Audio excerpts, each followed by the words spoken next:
Hello दोस्तों, आप सभी का स्वागत है हमारे YouTube चैनल पे। My name is Keshav Katoch. HPNT 2022 का जो पेपर कल हुआ था, सभी बच्चों का आई होप पेपर अच्छा गया होगा। अब पेपर के बाद जो सबसे बड़ी क्यूरियोसिटी जो बच्चे को रहती है वो रहती है कि कट ऑफ क्या रहेगी। कल मैंने आपको एक शॉर्ट भी डाला जिसमें मैंने बताया था कि पेपर जो है वो आपका इजी क्वेश्चंस भी थे, इसमें मॉडरेट क्वेश्चंस भी थे, और आपके कुछ क्वेश्चन जो मैं पहले भी बोलता आया हूं कि 15 to 20 क्वेश्चंस कुछ ऐसे होंगे जो आपको बिल्कुल ही छेड़ने नहीं है, वो टफ आपके इसमें होंगे ही होंगे।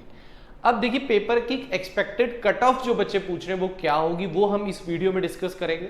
और इस वीडियो में हम ये भी डिस्कस करेंगे कि आपका आगे जो जिन बच्चों को कॉन्फिडेंट है कि उनका मेंस का एग्जामिनेशन जो है वो क्लियर मतलब आ सकता है उनका मेंस का एग्जामिनेशन, तो उन बच्चों को आगे क्या करना है, मेंस का सिलेबस क्या होगा और किस तरीके से किन चीजों को अप्रोच करना है, कौन सी इंपॉर्टेंट बुक्स होंगी आपकी जो कि आपके मेंस के एग्जामिनेशन के लिए इंपॉर्टेंट होगी। अब देखो, अगर हम एक्सपेक्टेड कट ऑफ की बात करते हैं, अगर आप पेपर की बात करते हैं, ठीक है, सो डिस्कस करते हैं कि पेपर जो है आपका, अगर आप पेपर को देखते हो तो पेपर को अगर आप ओवरऑल देखोगे, अगर आप ओवरऑल पेपर को देखोगे तो ये पेपर कभी भी आप एक मतलब सिंगल पॉइंट से नहीं उठा सकते कि भाई जैसा पहले आता था, प्रीवियस ईयर पेपर्स जो आपके आते थे, बिल्कुल आपका एनटी का पेपर वैसा नहीं आया है।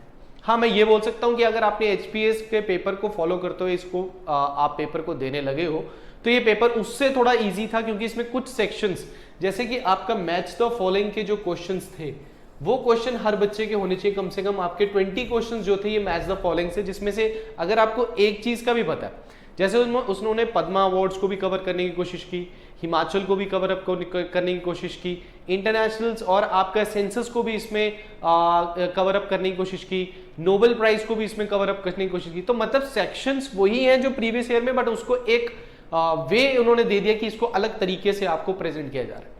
तो पहला मिथ जो आपका अभी तक रहा है सभी बच्चों का कि पुराने जैसे पेपर होते थे प्रीवियस ईयर को, उनको अगर हम उठाएं तो वहां से क्वेश्चंस आएंगे, तो वहां से आपको दो चीजों देखनी है। पहला, पेपर में क्वेश्चन कहां से आ रहा है, तो नोबेल प्राइज से क्वेश्चन आता है, अवार्ड से क्वेश्चन आता है, ये तो हमें पहले भी पता है, बट उसको प्रेजेंट करने का तरीका जो है वो उनका अब अलग हो गया। मतलब फैक्चुअल जो नॉलेज है वो आपकी बिल्कुल क्लियर होनी चाहिए।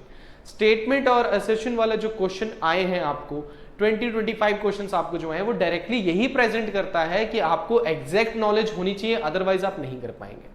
तो ये क्वेश्चन का पैटर्न जो इन्होंने चेंज किया है, मेरे मानने में ये पैटर्न जो है जिस हिसाब का आपका एग्जाम है, चाहे वो एचपीएस का एग्जाम है, आगे आपका एलाइड का एग्जाम आएगा, सेम पैटर्न पे आएगा, और आपका एनटी का एग्जाम जो है ये आपके एक तरीके से हाई लेवल आपके एग्जाम्स होते हैं, इनका पैटर्न इसी तरीके से होना चाहिए। हाँ, कई जगहों पे जैसे मैच द फॉलोइंग कुछ ज्यादा ही दे दिए, आप स्टेटमेंट भी डाल सकते थे, कहीं पे बच्चे का कहीं ना कहीं गलती इसमें की है, और इन्हीं टाइप के क्वेश्चंस में ही बच्चा जो है वो गलती करता ही करता है। रही बात बाकी, अगर हम करंट की बात करते हैं तो करंट अफेयर्स जो है आपके, एक बार की तो इनका भी मैं आपको कह देता हूं कि इन्होंने अपना पैटर्न फॉलो नहीं किया है। जो इन्होंने बोला था कि 50 क्वेश्चंस हम करंट के पूछेंगे, 40 क्वेश्चंस हम जीएस से पूछेंगे, 30 क्वेश्चंस हम एचपीजीके से पूछेंगे, ऐसा कोई पैटर्न इन्होंने फॉलो नहीं किया है। तो पहले तो एक कंप्लेंट तो जाती है इसमें कि आप पहले ऐसा पैटर्न बनाओ ही मत जिससे बच्चा जो है वो एक्चुअली तैयारी बच्चा जो है वो इस पैटर्न पे करता है। तो ऐसा पैटर्न बनाओ ही मत, आप सीधा सीधा सिलेबस डालो और कहीं से भी क्वेश्चन कितने भी मार्क्स का आ सकता है। जैसे आपका एचपीएस का है, सिंपल सिलेबस है आपका प्री का, हाँ बस इतना डिफाइन होता है कि 20 से 22 क्वेश्चन आपके एचईएस में जो होंगे वो आपके एचपी से होंगे, बाकी आपका मिक्सअप होगा। तो ये वाला पैटर्न इन्होंने फॉलो नहीं किया। तो आप भी अब आगे जब तैयारी करेंगे, चाहे आप एलाइड का एग्जाम जो आपका आने वाला है, तो उसमें भी आप इस चीज को देखें कि इसको मद्देनजर रखते हुए ज्यादा अपनी तैयारी ना करें, क्योंकि कुछ बच्चे ये सोच के चलते हैं चलो 50 क्वेश्चन मैं यहाँ कर लूंगा, 30 यहाँ कर लूंगा, 15 यहाँ करूंगा तो मैं वेटेज में आ जाऊंगा, ऐसा कुछ नहीं है। और आपका सिंगल क्वेश्चन जो है वो आपका इसमें इन्होंने डाले, और इन्होंने एचईएस के 2 क्वेश्चंस भी आपके ईडब्ल्यूएस जो पॉलिटी के क्वेश्चंस थे, और आपके ऑफिस ऑफ प्रॉफिट का क्वेश्चन जो था वो पुराना पेपर आपका जो पिछला भी एचईएस को वही डाला। और मैंने कई बार वीडियोस में बोला है कि पुराना पेपर जरूर पढ़ के जाना, कई बार क्वेश्चन रिपीट होते हैं, और वो देख लीजिए आपका क्वेश्चन रिपीट जो है वहां पे हो गया। तो वो 2 नंबर लड्डू के नंबर मिले, अगर कई बच्चों ने नहीं देखा होगा तो वो वहां से नंबर उनके चलेंगे। तो करंट अफेयर जो है ये आपके इन्होंने पिछले साल के इस साल के सब कुछ मिक्सअप करके डाला हुआ है। कुछ क्वेश्चन 2022 के डाले हैं, कुछ क्वेश्चन 2021 के डाले हैं, कुछ क्वेश्चन आपके 2021 के स्टार्टिंग में डाले हैं। जैसे आपकी मैं बोलूं जो नॉर्थ साउथ गैस प्रोजेक्ट जो है वो जो रशिया और पाकिस्तान के बीच में हुआ है, वो प्रोजेक्ट उनका बहुत पहले का है, जो पहले की न्यूज़ है वो इंटरनेशनल रिलेशन जैसे एशियान के ऊपर क्वेश्चन पूछा हुआ है, आरसीईपी के ऊपर क्वेश्चन पूछा गया है, इंडिया और अमेरिका के रिलेशंस के ऊपर क्वेश्चन पूछा गया है। तो ये पुराने आपको फैक्ट्स को भी निकालना होगा। और कुछ क्वेश्चन जैसे कि कोई वैली न्यूज में है, जैसे झंझेली वैली न्यूज में थी, उसी से वहीं से उन्होंने क्वेश्चन निकाल के डाल दिया। एप्सपा आपका न्यूज में था क्योंकि वो नागालैंड में उसमें किया और अरुणाचल प्रदेश में भी उसको एक्सटेंड किया है, तो वहां से एप्सपा के ऊपर भी उन्होंने क्वेश्चंस डाल दिया हुआ है। तो अब आपको करंट के साथ लिंक जितने करंट्स हैं उनको भी आपको पढ़ना होगा। तो पेपर में ओवरऑल अगर देखा जाए तो आपको कम से कम 40 to 50 क्वेश्चंस जो है, आपको 40 to 50 क्वेश्चंस ये आपको इजी मिलेंगे। 40 to 50 क्वेश्चंस आपको इजी मिलेंगे, 40 to 50 क्वेश्चंस आपको इजी मिलेंगे। और यहां पे आपको 30 to 40 क्वेश्चंस जो है वो आपको मॉडरेट लेवल के मिलेंगे, मतलब जिसमें बच्चे ने अगर अच्छे से तैयारी की है तो वो आराम से उसको कर सकता है। और रिमेनिंग जो आपका पार्ट रहा है वो आपका टफ था। जैसे आपका स्टेटमेंट सेशन है तो वहां पे बच्चा कोई है गलती जरूर करेगा, वहां गलती की चांसेस है। और डाटा जो एक इन्होंने पूछा गया, जैसे आपको सेंसस का डाटा भी पूछा गया है, हाइट का डाटा पूछा गया है, आपसे बजट के ऊपर डाटा पूछा गया है, तो ये तो हमें पहले एचएस से एक्सपेक्टेड था कि इस तरह का क्वेश्चन पूछेगा। तो 4 से 5 क्वेश्चन आपसे पूछे तो जिस बच्चे को एग्जैक्टली डाटा पता होगा वही उसको कर सकता है। जीएसटी के ऊपर क्वेश्चन पूछा है उन्होंने कि कितना डाटा है, तो डाटा को, बजट और इकोनॉमिक सर्वे को बिल्कुल नहीं छोड़ना है आपने आने वाले पेपर में। यहां से आप सबक भी लीजिए एक कि एचपी अब आपसे क्या उम्मीद रख रहा है, पेपर आपसे क्या उम्मीद रख रहा है, इसके आपको यहां से पता लग जाना चाहिए कि हमारा जो पेपर है अगर नहीं निकला, जिनका निकला है, जिनको कॉन्फिडेंस है, जो बच्चे नहीं पार कर पाएंगे, अभी मैं एक्सपेक्टेड कट ऑफ भी आपको बता दूंगा कितनी रहेगी, वो बच्चे इससे सबक सीखें। क्योंकि ऐसा नहीं है आज नहीं हुआ कल जरूर होगा अगर आपकी मेहनत आपने की है। सोचो आपसे पुराना इंफॉर्मेशन भी पूछ रही है और हम स्टिक नहीं हो सकते एक जगह पे कि यार देखो ये 6 महीने के करंट होंगे, ये इतना से पॉलिटी हमने यहाँ से पढ़ ली, यहाँ से पढ़ ली। आपको एक ओवरऑल भंडार चाहिए, खासकर करंट में। करंट में तो है कि आप डेली न्यूज़पेपर पढ़िए, डेली करंट बनाइए, पढ़िए, बनाइए और अपनी इंफॉर्मेशन कलेक्ट करिए। जो आप ओवरऑल नॉलेज अपने साथ भी लेके चलते हैं, एक तो आप कोचिंग से लेते लेते हैं और एक ओवरऑल नॉलेज अपने साथ भी लेके चलते हैं, वो भी यहाँ पे देखने को मिलेगी। आपकी बहुत ज्यादा इंफॉर्मेशन आपको जो आपने यहाँ वहां से ली होती है वो भी आपकी यहाँ पे हेल्प करती करते हैं। ठीक है, तो साइंस आपकी ईजी थी, ज्योग्राफी आपकी ईजी थी, पॉलिटी आपकी ईजी थी। ठीक है, इकोनॉमी भी के क्वेश्चंस भी ऑलमोस्ट ईजी थे।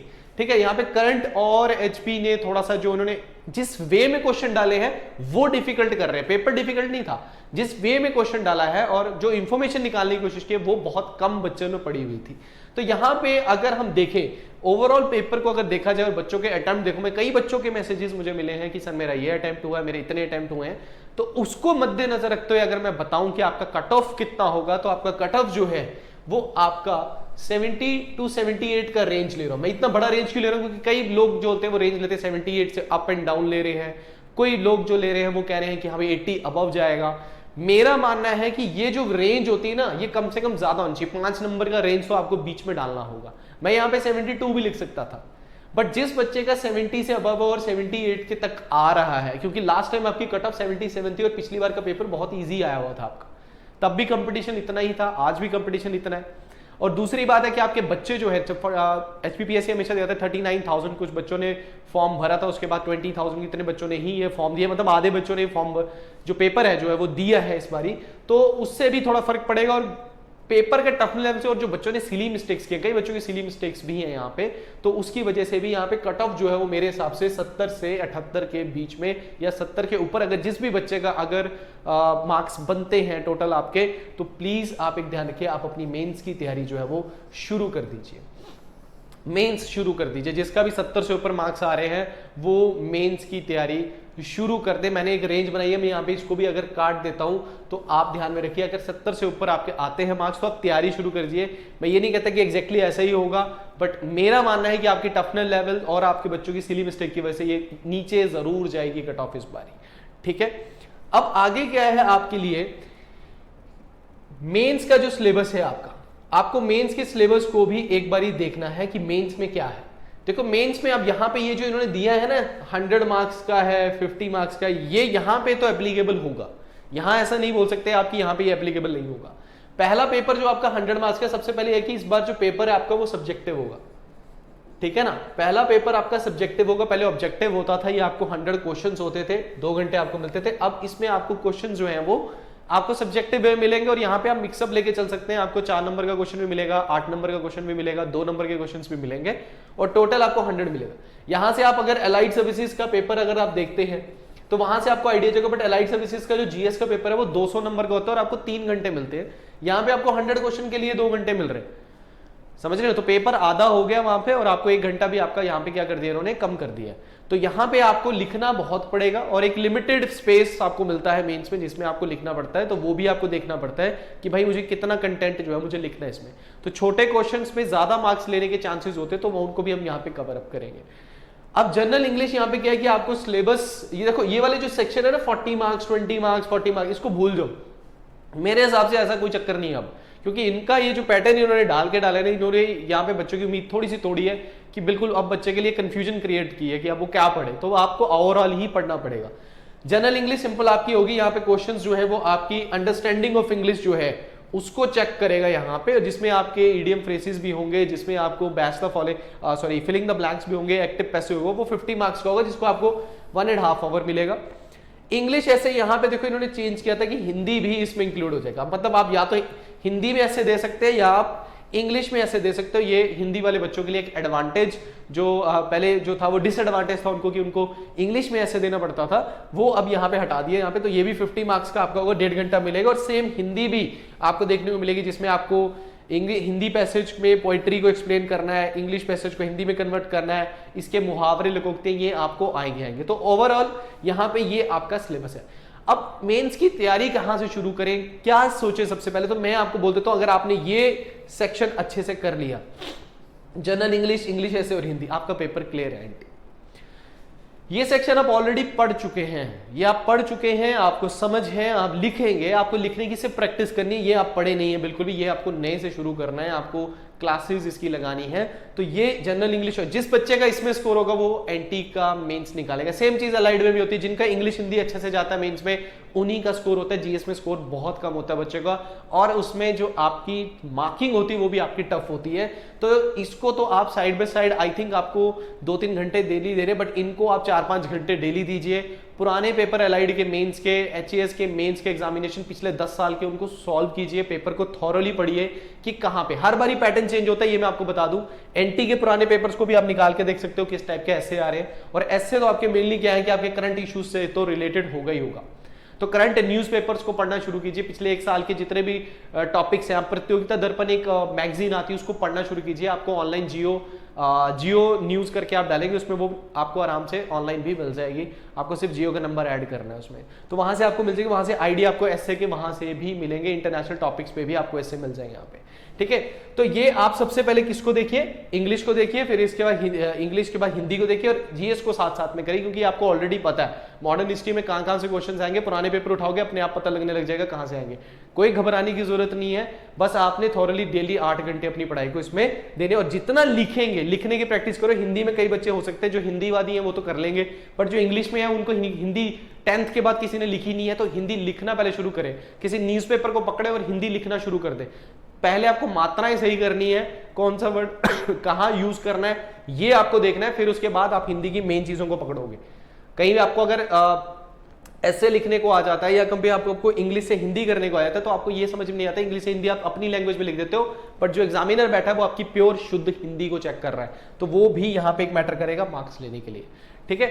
अब आपके लिए इंपॉर्टेंट जो है बुक्स कौन सी हैं जो कि आप अपने पेपर के लिए, मेंस एग्जामिनेशन के लिए यूज कर सकते हो। जनरली आप सबको ये पता भी होगा, बट फिर भी मैं आपकी एक हेल्प कर रहा हूं यहाँ पे। हिमाचल जीके के लिए तो देखिए सबसे मेन है ब्लोखरा। अगर आप ब्लोखरा के अलावा कोई बुक फॉलो कर रहे हैं तो प्लीज ना कीजिए, क्योंकि ब्लोखरा से ही आपके क्वेश्चंस बने। अगर आप एनटी का देखें, एचएस का देखें, सेम सीधी सीधी लाइनें इन्होंने ब्लोखरा से उठाई हैं, और ब्लोखरा आपको एक वे भी देता है कि मेंस पॉइंट ऑफ व्यू से आपको किस तरीके से चीजों को प्रेजेंट करना है। हिस्ट्री के लिए स्पेक्ट्रम की बुक सही है, और बिपिन चंद्र मॉडर्न हिस्ट्री या फिर बिपिन चंद्र की आप जो एनसीईआरटी है उसको भी फॉलो कर सकते हैं। और 6 to 12 की आपको ज्योग्राफी एनसीईआरटी तो पढ़नी ही पढ़नी है। उसके बाद geography of India by Khullar, या फिर आप माजिद हुसैन को भी क्या कर सकते हैं, पढ़ सकते हैं, ठीक है। इनसे क्या होगा, जैसे आपके रिवर्स है तो रिवर्स के बारे में कैसे रिप्रेजेंट किया है, और आपके क्या बोलते हैं अगर फिजियोग्राफी रीज है तो उसको किसे रिप्रेजेंट किया है। और मैप को थोड़ा सा ध्यान में रखें, क्योंकि अगर आप मैप के थ्रू प्रेजेंट करते हैं वहां पे क्वेश्चन, क्योंकि स्पेस कम होता है, बट अगर आप मैप थोड़ा सा रिप्रेजेंट कर दे तो उससे आपको क्लैरिटी हो जाएगी। पॉलिटी में तो Laxmikanth is the all over best, ठीक है, डायरेक्ट आपको वहां से बदलेगा। एनवायरमेंट में आप शंकर IAS की बुक को पढ़ सकते हैं। टीचिंग ऑफ गांधी आपका मॉडर्न ऑफ हिस्ट्री के हिसाब से होगा। गांधी की किसी जैसे बोलेंगे कि गांधी किस चीज में बिलीव रखते थे या गांधी की लाइफ के इस बारे में बताओ, उनकी मेन चीजें जैसे उनकी वर्धा स्कीम थी ऑफ एजुकेशन था तो उसके बारे में बताओ, तो वहां पे ये क्वेश्चन इस तरीके के आपको मिलेंगे। इंडियन इकोनॉमी में आप 11th क्लास के एनसीईआरटी को अच्छे से पढ़ ले, इकोनॉमिक सर्वे और बजट को अच्छे से पढ़ ले, तो उसी से रिलेटेड आएगा और उसको करंट के हिसाब से पढ़े, करंट सिचुएशन के हिसाब से आपको इकोनॉमी का टॉपिक देगा, या फिर आपको इकोनॉमी में वो टर्म्स, इकोनॉमिक टर्म्स जो है उनको आपको एक्सप्लेन करेंगे। बैलेंस ऑफ पेमेंट है तो क्या है, ठीक है। और अगर किसी में पूछेगा कि हाँ भाई प्लान हॉलिडे, जैसे इस बार आपको प्लानिंग हॉलिडे और रोलिंग प्लान इसके बारे में क्वेश्चन पूछा गया था, तो इस तरीके से आपसे पूछ लेगा रोलिंग प्लान क्या होता है, तो 2 नंबर में 3 नंबर में आपसे पूछ लेगा। या इंडिया की इकोनॉमिक स्थिति, या इंडिया का जो रूपी है जो अभी बहुत ज्यादा डॉलर के मुकाबले वीक पड़ रहा है, तो उसके कारण बताइए, है ना। फॉरेन रिजर्व पे आपको क्वेश्चन पूछा गया था, तो उसमें आपको बता देगा explain the foreign reserve of India. तो इस तरीके के इंडियन इकोनॉमी से रिलेटेड क्वेश्चन आपको मिलेंगे।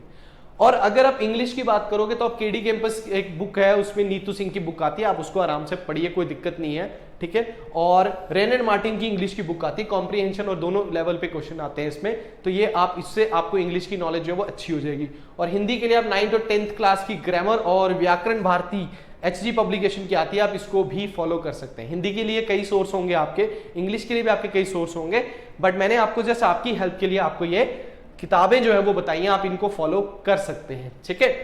सो ये थी हमारी आज की वीडियो जिसमें हमने अच्छे से एक्सप्लेन किया है, ठीक है। आपने घबराना नहीं है, जिन बच्चों ने कॉन्फिडेंस रखी है कि आपका पेपर जो है वो अच्छा गया हुआ है, आप एक बारी आंसर की मैच कीजिए। और ये ऐसी भी आंसर की नहीं जिसके लिए आपको कई जगहों पे जाना पड़ेगा, आप नेट पे भी आराम से सर्च करेंगे तो आपको आराम से इसकी आंसर की जो है मिल जाएगी। हमने अपनी वीडियो भी डाली है आंसर की, ठीक है, तो आपने उसको देख लेना, अपने मार्क्स जोड़िए, और अगर 70 से अबव आपके मार्क्स आ रहे हैं तो प्लीज आप अपनी तैयारी जो है वो आज से शुरू कर दीजिए। मेंस की आज से करिए, डेट का वेट मत कीजिए कि डेट कब आएगी, और उसी के साथ ही आप क्या करेंगे, तैयारी शुरू करेंगे, ठीक है। तो तब तक के लिए thank you very much and all the best.